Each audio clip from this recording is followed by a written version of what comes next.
Nightie, তুই এই কোটিপতি বিপুল দাসের একমাত্র মেয়ে, তোকে আমি রাজপুত্রের সাথে বিয়ে দেবো। না বাবা, আমি কলেজে একটা ছেলেকে ভালোবাসি। বাবু, আপনাদের পায়খানা পরিষ্কার করে দিয়েছি। নাইটি, যা তো মা, ওকে 100 টাকাটা দিয়ে তো।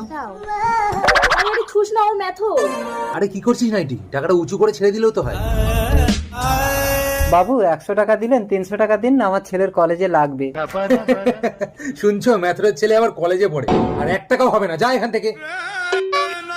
এই ঘটি, এখানে একটু জল দিয়ে ধুয়ে দিস তো। নাইটি, তুই যে ছেলেটাকে ভালোবাসিস তাদের অবস্থা কেমন? জানি না বাবা। এক্ষুনি ছেলেটাকে আসতে বলতো। ঠিক আছে। নাইটি, সত্যি তোমার বাবা ডেকেছে আমাকে? আমি এক্ষুনি আসছি। প্রশ্ন, আজ 300 টাকা আয় করতে পারিনি, 100 টাকা হয়েছে। ঠিক আছে বাবা, আমি আসছি। বাবা, প্রশ্ন, তোমার বাবা কি করেন? আমার বাবা লোকের বাড়ি বাড়ি গিয়ে পায়খানা পরিষ্কার করে। পায়খানা পরিষ্কার করাবে, পায়খানা। আমার ছেলেকে কে মারলো? প্রশ্ন, কথা বল খোকা।